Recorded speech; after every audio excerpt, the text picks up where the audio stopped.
So there are obviously other drugs, and the use of biologically targeted agents has really been a major paradigm shift, I would say, in neuroendocrine tumors over the past 5 years.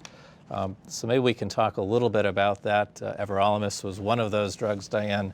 That's right. How was that developed, and what do we know about it? So 2011 was a banner year for pancreatic endocrine tumors. Yes.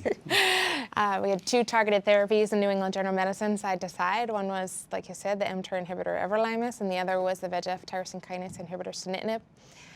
2 trials, amazing, same month, almost identical in terms of their efficacy. So it was an improvement of about 6 months for both of them in terms of the progression-free survival. Overall survival wasn't met in terms of a difference, but we don't actually expect that in this disease that's so chronic, and many of those patients did cross over. So RADIANT-3 was a study of everolimus versus placebo or best supportive care in that respect. And again, the placebo arm was about 4.5 months versus 11.7 months in the experimental arm. So was one of the first targeted therapies that we had in addition to Sutent outside somatostatin analogs. And it really allowed us to put sort of more players on the scorecard, if you will. I think targeted therapies, we tend to think that targeted therapies may not have as many side effects, but most oncologists now are pretty comfortable with the side effect profile. And I think the more I use the treatments, the more I realize that, at least for me anecdotally, there are humps. So some patients may have some real tough time with treatments, and then a little bit of a dose reduction, and then even potentially just going back on the same dose or the higher dose, and then they'll do really well. And so when I first started using it, I was like, oh, this is terrible, because chronic mouth sores is a big deal for our patients. Yeah. If you're going to have chronic mouth sores for almost a year, that's a big deal. But in fact, they don't really have chronic mouth sores the whole time. And so there is this waxing and waning, and patients start to understand the disease. And in the beginning, they may have some fatigue, and they're going to say, oh, this is terrible.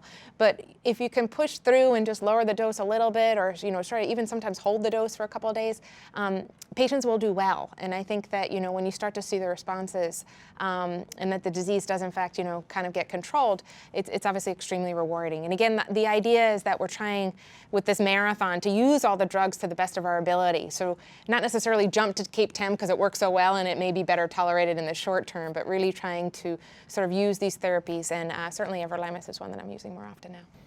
So the other drug is sunitinib, which is a tyrosine kinase inhibitor, and the 2 drugs they work in different ways. They have different toxicities.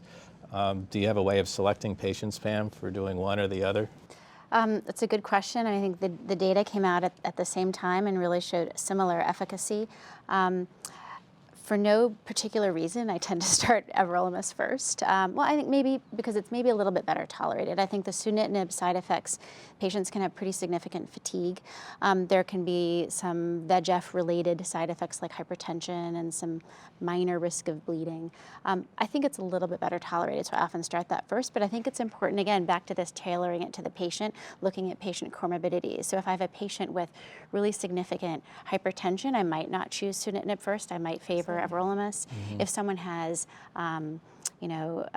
diabetes or lung disease, I might favor using sunitinib first because everolimus can sometimes cause pneumonitis or hyperglycemia. So it's really tailoring it to the patient.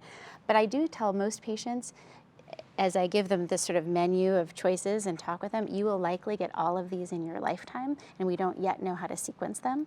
And it's a good thing to have options, but we don't really know which one to start with. So I might just, if I can make one other comment, that we talked about the chemotherapy and then the biologics. One other key point is that the biologics don't really yield tumor shrinkage.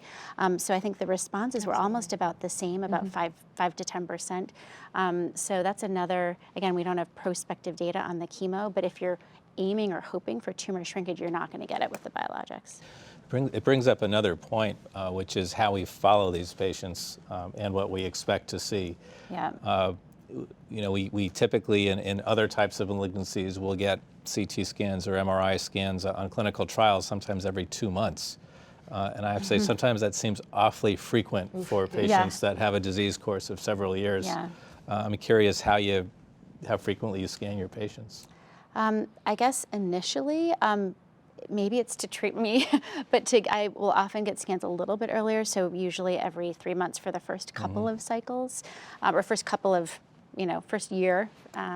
And once I have some comfort level that they're really not picking up pace, I'll move to every 6 months pretty quickly. I still see them, if they're on active treatment, I still see them monthly to assess for labs and side effects. And, sometimes they'll negotiate seeing me a little bit less often, but I don't know. How do you guys do it? Yeah, I mean, if on a targeted therapy, I usually see them every 6 weeks, actually, because some of them are really, they start to understand their treatments, and certainly they can always call if there are issues, but I think for travel purposes and things like that, they don't necessarily have to come in if they're doing well. And I do the same in the beginning. When they're on treatment, I'll do cross-sectional imaging every 3 to 4 months, just because I don't want them on those therapies if they're not working so well. And generally, again, that's a patient population that already started to grow, so I want to make sure that they're truly stable. But in patients that are on active surveillance, I start at 3 months, and then I'll actually go to 6 if they're stable. Yeah.